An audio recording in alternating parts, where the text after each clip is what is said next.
श्रीमद् भगवत गीता प्रथम अध्याय का महात्म्य। एक समय की बात है, कैलाश पर्वत पर महादेव व पार्वती जी की आपस में गोष्ठी हुई। तब पार्वती जी ने महादेव जी से पूछा, महादेव जी, आप अपने किस ज्ञान से पवित्र हुए हैं? वो कौन सा ज्ञान है जिसके बल से संसार के लोग आपको शिव जानकर पूजते हैं, जबकि आपके कर्म कुछ और ही दिखाई देते हैं? आप मृगशाला ओढ़े, अंगों में मसानों की विभूति लगाए और गले में सर्पों व मुंडों की माला धारण किए रहते हैं। इसमें तो कोई कर्म पवित्र है नहीं। अतः आप मुझे उस ज्ञान के विषय में बताएं जिसके बल से आप अंदर से पवित्र हैं। ये सुनकर महादेव जी बोले, हे पार्वती जी, सुनो, जिस ज्ञान के बल से मैं पवित्र हूं और जिसके बल से मुझे बाहर के कर्म भी नहीं व्यापते, वो गीता का ज्ञान है। मैं उसका हृदय में ध्यान करता हूं। उसी ज्ञान के कारण मुझे बाहर के कर्म नहीं व्यापते। हे भगवान, पार्वती जी ने पूछा, गीता के जिस ज्ञान की आप इतनी स्तुति कर रहे हैं, इस ज्ञान के श्रवण करने से कोई कृतार्थ भी हुआ है? तब महादेव जी बोले, हे पार्वती जी, इस ज्ञान को सुनकर बहुत से जीव कृतार्थ हुए हैं और आगे भी होंगे। तुम्हें एक पुरानी कथा सुनाता हूं, सुनो। एक समय पाताल लोक में शेषनाग की शैया पर श्री नारायण जी नेत्र मूंद कर आनंद में मगन थे और श्री लक्ष्मी जी उनके चरण दबा रही थी। उस समय श्री लक्ष्मी जी ने पूछा, हे श्री नारायण जी, आप तो 14 लोकों के ईश्वर हैं, क्या आपको भी निद्रा सताती है? निद्रा और आलस तो तामसी पुरुषों को व्यापता है। आप तो त्रिगुणातीत हैं, नारायण और प्रभु वासुदेव हैं। आपको नेत्र मूंदे देखकर मुझे बड़ा आश्चर्य हो रहा है। तब श्री हरि जी बोले, सुनो लक्ष्मी जी, मुझको न निद्रा व्याप्ति है और न आलस। मैं तो एक शब्द रूप भगवत गीता में जो ज्ञान है, उस ज्ञान के आनंद में मगन रहता हूं, और वो ऐसा ज्ञान है जिसके उपजने से ये जीव सदा आनंद में रहता है। कोई कलेश या दुख इस जीव को नहीं व्यापता। जैसे 24 अवतार मेरे साकार रूप हैं, वैसे ही ये गीता शब्द रूप अवतार है। इस गीता में मेरे अंग इस प्रकार हैं। गीता के पहले से 5वां तक अध्याय मेरा मुख है, अगले 5 अध्याय मेरी भुजा है, 5 अध्याय मेरा हृदय और मन है, 16वां अध्याय मेरा उदर है, 17वां अध्याय मेरी जांघें हैं और 18वां अध्याय मेरे चरण हैं। गीता के जितने भी श्लोक हैं, वे सब मेरी नाड़ियां हैं, अक्षर मेरे रोम है। ऐसी मेरी जो शब्द रूपी गीता है, उसका अर्थ मैं हृदय में विचारता हूं और आनंदित रहता हूं।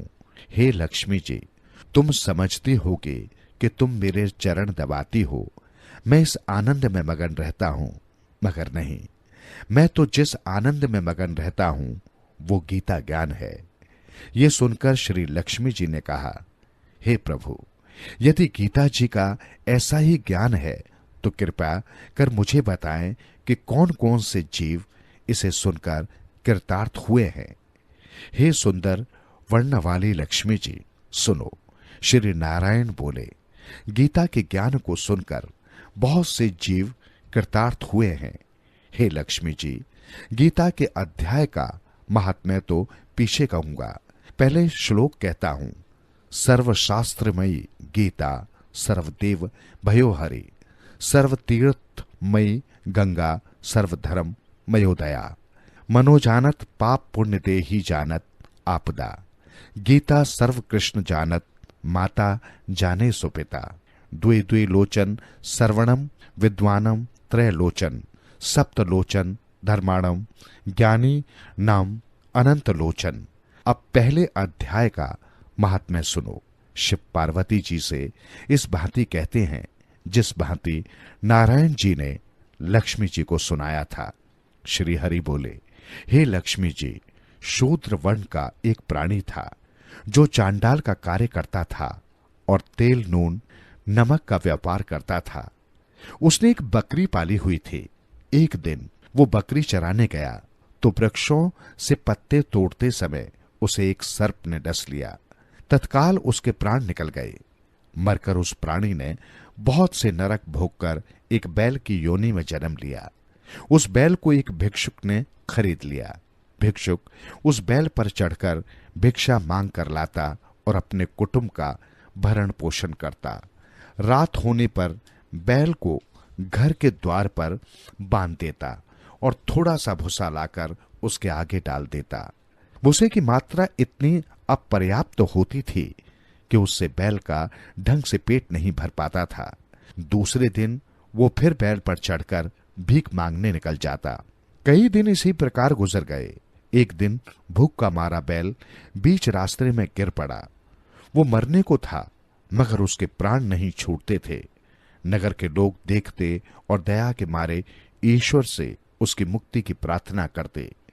कोई अपने तीर्थ का फल दे, कोई व्रत उपवास का फल दे, मगर बैल के प्राण नहीं छूटे। एक दिन एक गड़िका वहां आई। उसने लोगों से पूछा, ये भीड़ कैसी है? तो उन्होंने कहा, इसके प्राण छूटते ही नहीं, अनेक पुण्यों का फल दे रहे हैं, तब भी इसकी मुक्ति नहीं होती। तब गड़िका ने कहा, मैंने जो कर्म किया है उसका फल मैंने इस बैल के निमित्त किया। उसके इतना कहते ही बैल की मुक्ति हो गई। तब उसने एक ब्राह्मण के घर जन्म लिया। पिता ने उसका नाम सुशर्मा रखा। जब वो बड़ा हुआ तो पिता ने ही उसे शिक्षा दी। वो बहुत सुंदर था और उसे अपने पिछले जन्म का भी सब याद था। बड़ा होने पर उसने सोचा कि मुझे उस गड़िका के दर्शन करने चाहिए। वो उसके घर गया और पूछा, क्या तू मुझे पहचानती है? तब गड़िका ने कहा, मैं तो तुझे नहीं पहचानती, तू कौन है? मेरी तेरी क्या पहचान है? तब सुशर्मा ने कहा, मैं विपर्व हूं, तू विपर्व है, मैं वेश्या हूं। मैं वही बैल हूं जिसको तूने अपना पुण्य दिया था। मैंने बैल की योनि से छूटकर विपर्व के घर जन्म लिया है। तू अपना वो पुण्य बता जो कि तूने मेरे निमित्त किया था। गड़िका ने कहा, मैंने अपने जाने कोई पुण्य नहीं किया, पर मेरे घर में एक तोता है। वो सवेरे पढ़ता है, मैं उसके वाक्य सुनती हूं। उसी पुण्य का फल मैंने तेरे निमित्त दिया है। तब ब्राह्मण ने तोते से पूछा, तू सवेरे सवेरे क्या पढ़ता है? तोते ने कहा, मैं पिछले जन्म में ब्राह्मण का पुत्र था। पिता ने मुझे गीता के पहले अध्याय का पाठ सिखाया था। एक दिन मैंने कहा कि मुझको गुरुजी ने क्या पढ़ाया है। तब गुरुजी ने मुझको शाप दिया कि जा रे, तू सुआ तोता होगा। तब मैं तोता हुआ। एक दिन फंदक मुझे पकड़ ले गया और उसने एक ब्राह्मण ने मुझे मोल ले लिया। वो ब्राह्मण अपने पुत्र को गीता का पाठ सिखलाता था। तब मैंने वो पाठ सीख लिया। एक दिन उस ब्राह्मण के घर चोर आए। उन्हें धन तो प्राप्त न हुआ, वो मेरा पिंजरा ही उठाकर ले गए। ये गड़िका उस चोर की मित्र थी। उसने मुझे इसके पास दे गए। सो मैं नित्य गीता जी के पहले अध्याय का पाठ करता हूं और ये सुनती है। पर इस गड़िका की समझ में नहीं आता कि मैं क्या पढ़ता हूं। इसने वो पुण्य तेरे निमित्त दिया था। लो, ये श्री गीता जी के पहले अध्याय का फल है। तब उसने कहा, हे तोते, तू भी ब्राह्मण है, मेरे आशीर्वाद से तेरा कल्याण हो। हे लक्ष्मी जी। इतना कहने से तोते की मुक्ति हुई और उस गड़िका ने भी भले कर्म ग्रहण किए। वो नित्य प्रति स्नान करते और गीता जी के पहले अध्याय का पाठ करते। इसलिए क्या ब्राह्मण, क्या क्षत्रिय और क्या वैश्य, सभी उस वेश्या की पूजा करने लगे। श्री नारायण ने कहा, हे लक्ष्मी जी, जो अनजाने में भी गीता का प्रथम पाठ श्रवण करे तिसको भी मुक्ति मिलेगी और इसका फल कितना कहूं, अतुल फल है। ये पहले अध्याय का महात्म्य है जो तूने श्रवण किया।